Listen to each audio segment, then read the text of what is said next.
तो बच्चों पढ़ते हैं मानवीय करुणा की दिव्य चमक पाठ का ये अगला भाग।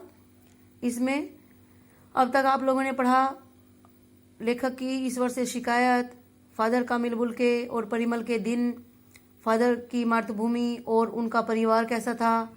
अब फादर की भारत से शिक्षा, रोजगार और जीवन यापन उन्होंने कैसे किया और किस प्रकार वो मृत्यु को प्राप्त हुए, वह सब लेखक याद कर रहा है। आज वह नहीं है, दिल्ली में बीमार रहे और पता नहीं चला। बाहें खोलकर इस बार उन्होंने गले नहीं लगाया। जब देखा तब वे बाहें दोनों हाथों की सूजी उंगलियों को उलझाए, जैसे उंगलियां आपस में फंसा करके लेटा दी जाती है, ऐसी ताबूत में जिस्म पर पड़ी थी। जो शांति बरसती थी वह चेहरे पर थिर थी। थिर अर्थात स्थिर, रुक गई थी। तरलता जम गई थी अर्थात चेहरे के भाव वहीं के वहीं रुक गए थे, क्योंकि मृत्यु उपरांत कोई भाव नहीं आता है, केवल मुर्दाई छा जाती है। वह 18 अगस्त 1982 की सुबह 10 बजे का समय था। दिल्ली में कश्मीरी गेट के निकलसन कब्रगाह, ये याद रखना बच्चों, में उनका ताबूत एक छोटी सी नीली गाड़ी में से उतारा गया। कुछ पादरी, रघुवंश जी का बेटा और उनके परिजन राजेश्वर सिंह उसे उतार रहे थे। फिर उसे उठाकर एक लंबी संकरी मतलब कमचोड़ी, उदास पेड़ों की घनी छां वाली सड़क से कब्रगाह के आखिरी छोर तक, कब्रगाह जहां दफनाया जाता है मसीही विधि से, छोर तक ले जाया गया, जहां धरती की गोद में सुलाने के लिए कब्र अवाक मुंह खोले लेटी थी, अर्थात कब्र को पहले से खोद के रखा हुआ था। ऊपर करील की घनी छां थी, करील झाड़ियां, और चारों ओर कब्रें और तेज धूप के व्रत अर्थात गोला। जैनेन्द्र कुमार, विजेंद्र स्नातक, अजीत कुमार, डॉक्टर निर्मला जैन और मसीही समुदाय के लोग, पादरी गण, उनके बीच में गैरिक वसन, गैरिक होता है गेरवे अर्थात भगवा, वसन वस्त्र पहने इलाहाबाद के प्रसिद्ध विज्ञान शिक्षक डॉक्टर सत्यप्रकाश और डॉक्टर रघुवंश भी, जो अकेले उस संकरी सड़क की ठंडी उदासी में बहुत पहले से खामोश दुख की किन्हीं अपरिचित आहटों से दबे हुए थे, सिमट आए थे कब्र के चारों तरफ।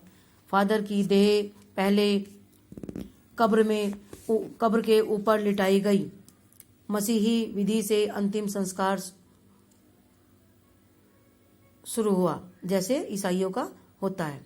रांची के फादर पास्कल तोयना के द्वारा, ध्यान रखना, फादर पास्कल तोयना ने मसीही विधि से अंतिम संस्कार कराया था। उन्होंने हिंदी में मसीही विधि से प्रार्थना की।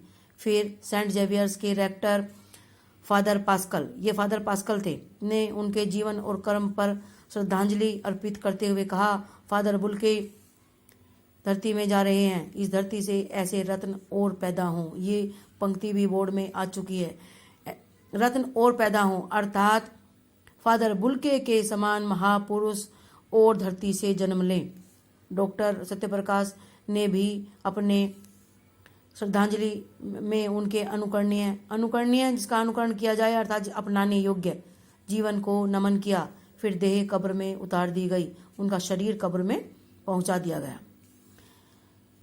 मैं नहीं जानता इस सन्यासी ने कभी सोचा था या नहीं, लेखक कह रहा है, कि उसकी मृत्यु पर कोई रोएगा, लेकिन उस क्षण रोने वालों की कमी नहीं थी। नम आंखों को गिनना शाही फैलाना है, ये पंक्ति भी बोर्ड में प्रश्न बन करके आ गई है। नम आंखें, गीली आंखों को गिनना।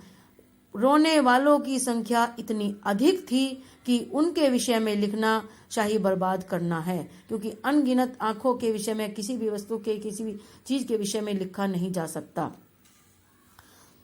इस तरह हमारे बीच से वह चला गया, जो हम में से सबसे अधिक छायादार, फल फूल गंध से भरा और सबसे अलग सबका होकर सबसे ऊंचाई पर मानवीय करुणा की दिव्य चमक में लहलाता खड़ा था, जिसकी स्मृति हम सबके मन में, जो उनके निकट थे, किसी यज्ञ की पवित्र आग की आंच की तरह आजीवन बनी रहेगी। ये पंक्तियां भी बोर्ड में प्रश्न बन करके आ गई हैं। आग की आंच की तरह, जिस प्रकार यज्ञ की पवित्र आग लोगों में ऊर्जा भरती है और उन्हें सुख प्रदान करती है, उसी प्रकार फादर की उपस्थिति भी लोगों में ऊर्जा भरने का काम करती थी और अब सुख और शांति और अपने आशीष प्रदान करती थी। मैं उस पवित्र ज्योति की याद में श्रद्धानत हूँ। लेखक कह रहा है कि मैं उस पवित्र ज्योत की, उस पवित्र आत्मा की याद में श्रद्धा से नमन करता हूँ। तो प्यारे बच्चों, ये पाठ आपका यहीं संपन्न हुआ।